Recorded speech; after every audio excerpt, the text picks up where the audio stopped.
new hobby power, Hasbro under pressure, and a look back on an exciting year of foam-flinging news. I'm Grim. I'm Vile Mods. I'm Adriana. I'm Maritime Foam. I'm Boomstick Mods. I'm Foam Mando. I'm Jangular. And I'm KT of Family Foam Sport. We are your hosts, all that and more in episode 49 of the Foam News Collective, our final episode of 2024. Join us and a bevy of fabulous guests as we look back on a year's worth of new products and happenings from the big brands and hobby, plus a very full season of big events and competitive play. But first, we present the year's final stories in a form that's just a little more than half lengths. Regular contributor Corvaliath found an early listing for Dartzone's new Adventure Force Cricket Pro with a price and UPC code.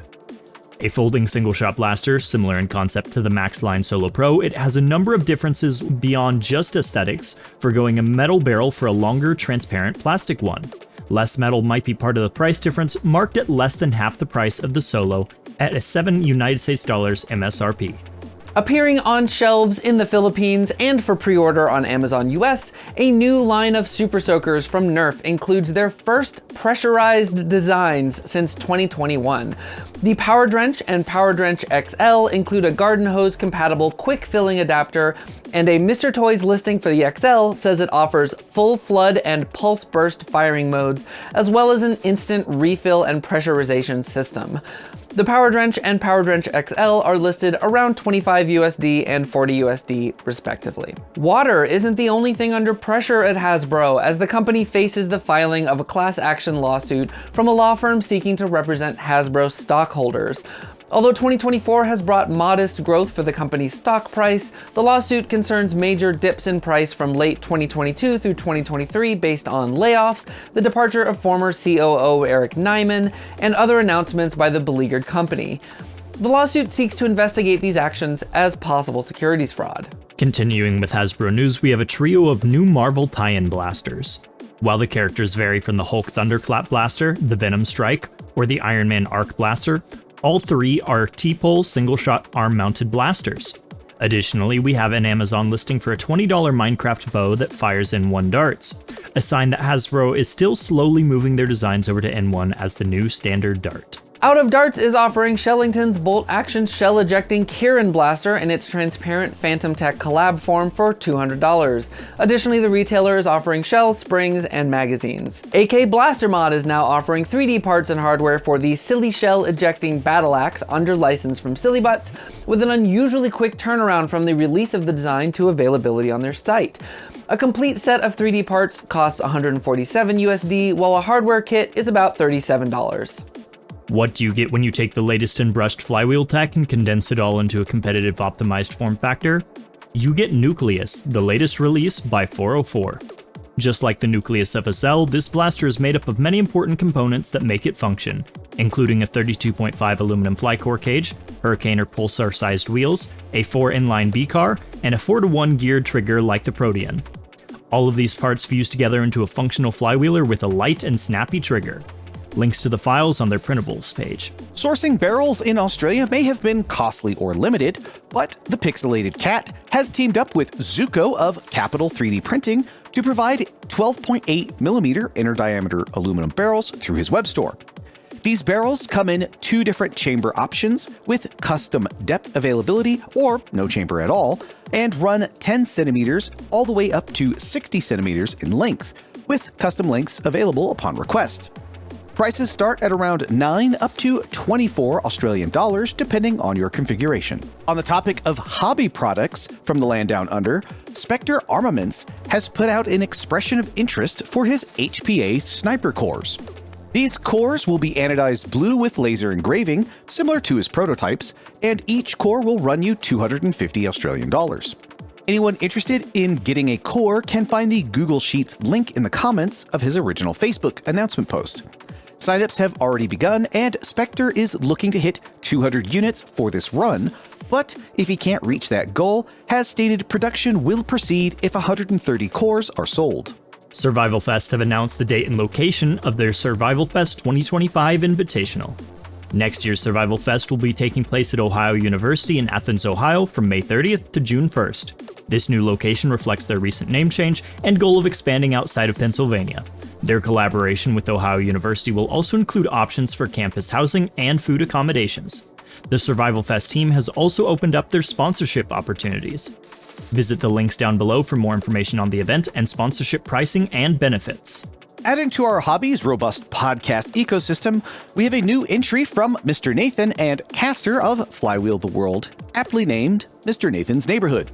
This new pod has a more laid-back format with the kind of discussion that, as Nathan put it, might happen if you walk into his garage at any given time. It's also meant to be early preparation for coverage of Merge Masters 2025, with the hope of bringing competitors onto the show to talk about their build process along the way. The podcast is recorded live on Mr. Nathan's YouTube channel, where you can catch the first episode, which was recorded on December 8th of 2024, and look forward to episode 2 on December 22nd. The Maryland Foam Alliance has opened up sponsorship opportunities for Maryland Mayhem 3 in May of 2025. In just a few days, the first few sponsors claimed territory on Planet Mayhem. If you'd like to join them, email sponsorship@marylandfoamalliance.com. Competitive teams should also be aware of some changes for 2025's Maryland Foam Tournament. The bracket layout has been adjusted to allow for 5 matches in the group stage and a top 6 in the elimination bracket, with the top 2 teams receiving a bye to prioritize more games during the group stage. A full rule set and field layout is forthcoming, expected later in December. Denmark's biggest high FPS foam flinging event, Foam Nomads, will be returning in 2025. During the weekend of April 22nd, players from across Europe will gather to play both long games and pickup games, ranging from 200 to 300 FPS caps at the Schleilge Hardball Field. Tickets are priced at €75 for entry or €120 for entry plus darts. What's going on this year in pro-level brand name blasters? Way more than I expected, that's for sure. Starting with the big dog, Nerf itself, we have the Nerf Pro Sender. It's a bullpup mag-fed flywheeler running on 8 AA batteries. And the Nerf Pro Torrent, the first Nerf Pro Springer, that one is mag and grip, and both of these blasters reach 150 FPS, are compatible with angled Talon mags, and have hidden end strike attachments. Both seem very, very short and compact, but super smooth, sci-fi styling, and clean lines that seem perfect for repainting. Dart Zone had a huge selection of Pro blasters this year. I saw a lot of Venom Pro at Ragfest. It's a full auto mag and grip pistol that accepts Nightingale style mags. That one hits 120 FPS, has a rechargeable battery. The backstrap rev looks like it'll take a little bit of getting used to, but it looks cool. The Nexus Pro X is a new version of their very popular pump action Springer. It's Talon compatible, 250 FPS out of the box, and super customizable with flat top rail, Picatinny priming handle, and a replaceable grip. So much customization. Aeon Pro X is a mag-fed top prime pistol that removed the full-length functionality from the original Aeon, but has more rails, an integrated stock point, slam fire, and hits 150 FPS. The Maxim Pro is a flywheeler with another backstrap rev, which I still think is weird. It hits 150 with AA's, but that battery tray is removable with an XT30 connector underneath, and it looks awesome in transparent orange. The Striker 2.0 is a pump action Springer with a drum mag, but there's still the option to be boring with the included half-length mag adapter. That one hits 180 FPS out of the box and has simple mod potential with super easy spring swaps through the end of the buffer tube. I didn't have a whole new company on my bingo card, but NSI debuted with the Siren Blaster line filling every niche. Mauler is your pump action Springer, Blink the full auto flywheeler, and the Gnarl is the mag-fed rear prime pistol.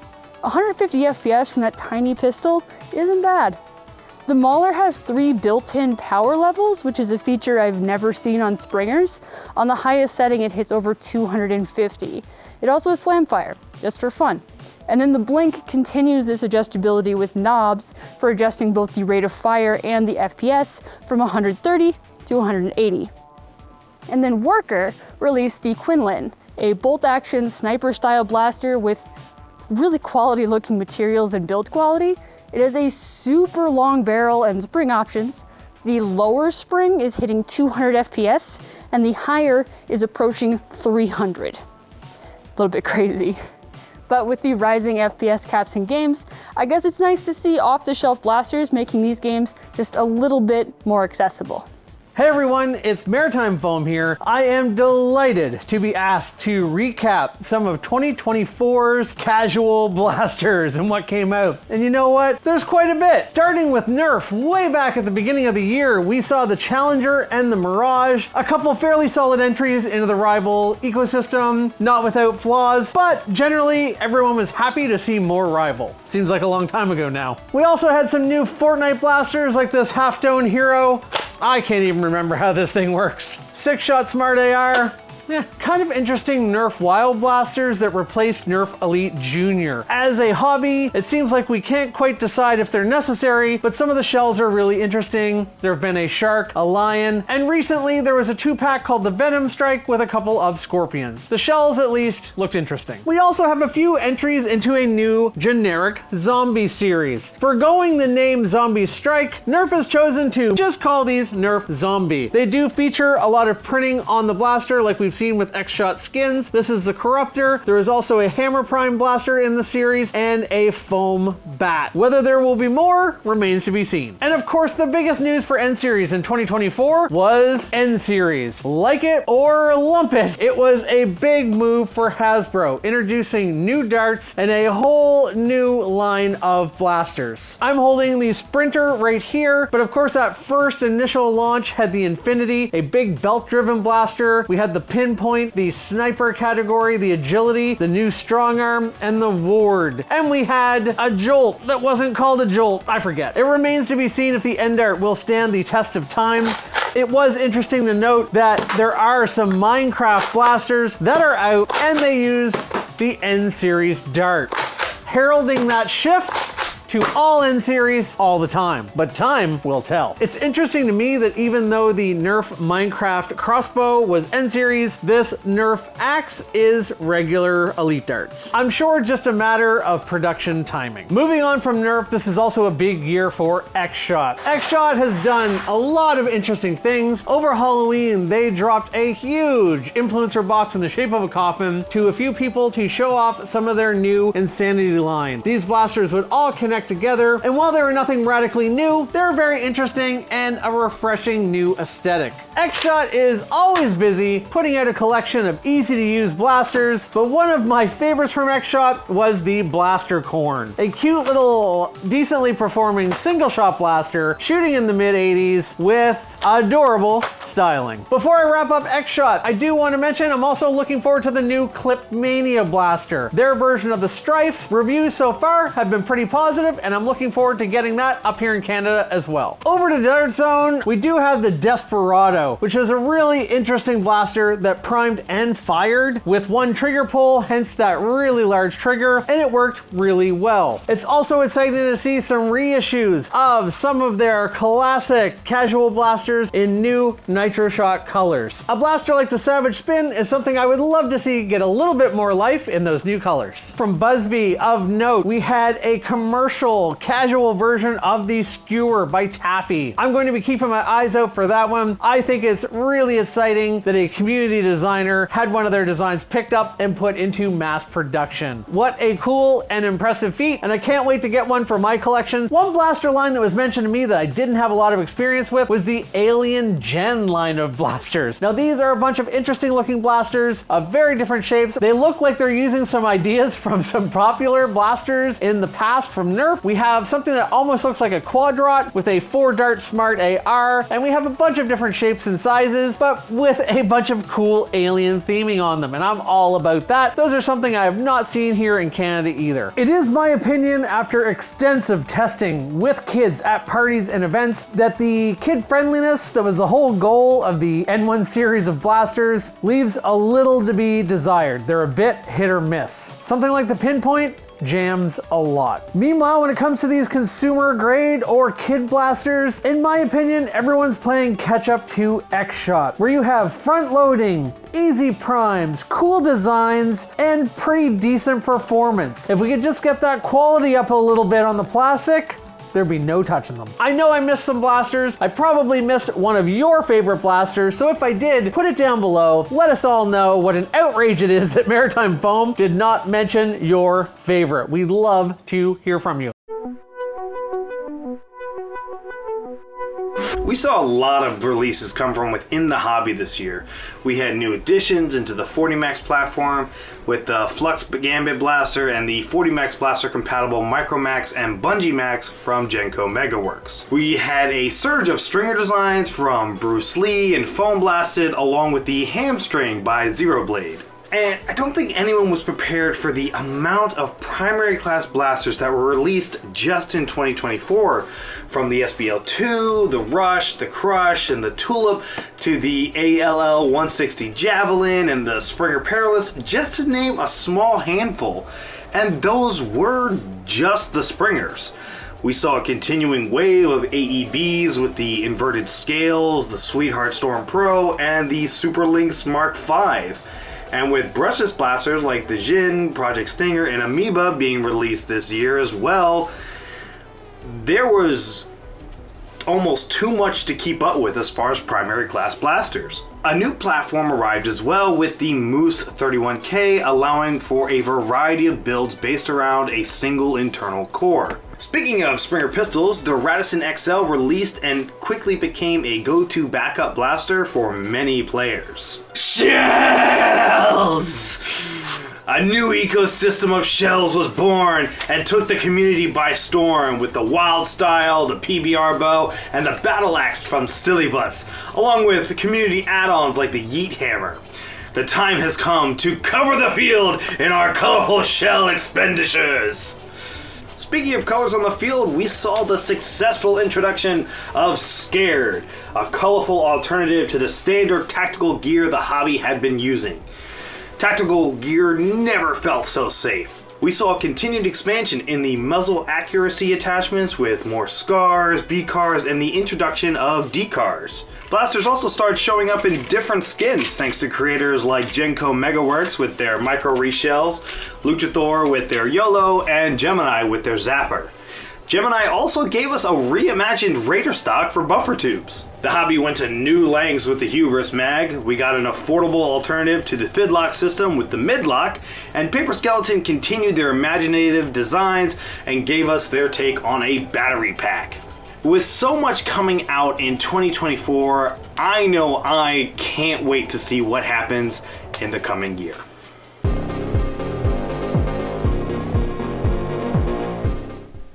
This is local correspondent Foam Mando coming at you live from orbit over Earth.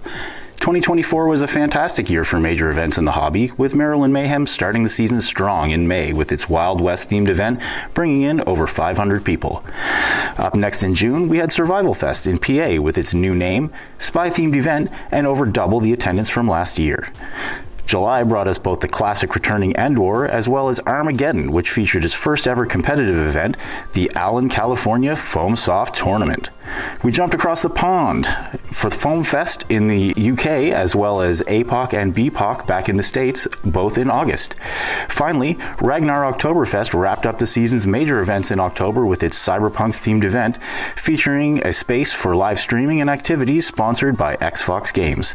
It's fantastic to see such growth in the hobby, with many of the events setting attendance records. We can't wait to see you all at some of these events and hopefully a few new ones in 2025. Let's join Jangular for a recap of the competitive events. 2024 was an absolutely incredible year for the competitive side of this hobby. It's continuing to grow as a sport. We're seeing more teams and more tournaments year over year again, which is a fantastic sign for the future. Starting out in April on the East Coast of the United States, we had 18 teams showing up to the Maryland Foam Tournament to play Flag Dash, with Magic Smoke coming out on top, which is their second year doing so in this tournament. Also worth noting, 18 teams is the most teams we saw at any tournament this year. A great indicator and a great show of health for that growing competitive scene. And after that, in July, we had the Foam Pro Tournament with 7 teams showing up still on the East Coast to play Send Zone, in which Beef Squad took the first place victory there. And moving back to the West Coast in July, we had 8 teams show up for the California Foam Soft Tournament playing Flag Dash as well, with Nebula taking first in that, with their first, I believe, major victory for a tournament. Congrats to them. And then moving back to the East Coast, we had BPOC in August, which is noted as a more casual competitive event with a focus on getting people involved and experiencing competitive for the first time if they haven't already. And they had 13 teams show up for this, which is a fantastic number for something of this scale. And they had Magic Smoke take victory again on the East Coast. They were also playing, I believe, Flag Dash for this as well. Now we'll go to the other side of the world, Singapore, for their 15th anniversary of the Nerf Singapore scene, with 12 teams playing a one hill, King of the Hill, hold the hill style, with that 12-team tournament resulting in Team FNT taking the victory. Moving back to the west coast of the United States in October, we had 12 teams show up for Ragnar Oktoberfest to play King of the Hill, in which Red Tide took first place again, making it a back-to-back victory over the course of the last 2 years in this tournament. And then we'll swing back to Singapore once more for this year in November, in which the Speed Dart International Invitational happened. And of those 4 teams, the Element Speed Crew Renegades took the top spot here. And we'll close out the year with the Bane NSNW inaugural tournament, in which 4 teams competed in King of the Hill, with Magic Space Whales taking the victory. Magic Space Whales being a conglomeration team between Magic Smoke, Orca Company, and Nebula, combining players when they don't have enough to field their own team. They've done well, and congratulations to them winning the final tournament of the season. Now I just want to take a quick moment here to say thank you to not only the organizers for these events, because there is so much that goes into making them happen and growing this scene to be the sport that it will hopefully grow into as we continue, but the players and the teams for organizing and traveling and continuing to compete and grow those storylines that make sports so interesting and engaging and appealing to all of us. There's a lot of people that traveled across the country multiple times this year. I think there's even one player that podiumed in every single tournament they played in, which is incredible. But without every single player, we don't have those interesting stories to talk about. So whether you've only played competitive once in a tournament or if you've played in every single tournament this year, thank you. And I hope you'll continue to enjoy this wonderful side of the hobby, because there's so much more to look forward to next year. There's emerging scenes I've heard rumors of, and tournaments that were on hiatus coming back again. So there's plenty to get into, and I can't wait to share all of it with you and experience all of it with you for hopefully many more years to come. And that's it for the 2024 news. Don't forget to like the video, subscribe to the channel, and leave a comment down below about your prediction or hopes for 2025. Be sure to check out episode 49 of the podcast for a big surprise announcement. Also check out the merch store or Ko-Fi page for special perks and support us further. A massive thank you to all our guest hosts, news contributors, Ko-Fi subscribers, and Discord moderation team. We'll see you guys next year after our holiday break. Here's to another great year of news. Thanks for watching. But super smooth sci-fi styling and I'm just talking too fast. While a hardware kit will set you back about $37. Look at that, Gritty. You've got your own Christmas tree. Isn't that nice? We also saw a continued expansion in the Muggle. Includes their first pressurized. The hobby went to new lengths with the Hubris mag. We got an all fort.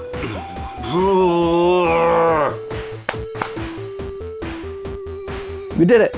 Year 2 in the bag. Once I'm done editing. Bye-bye for now.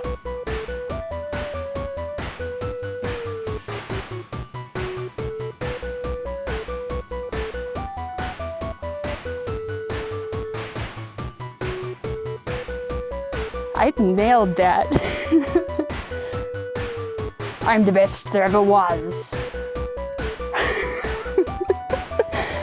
I love you guys. Mwah.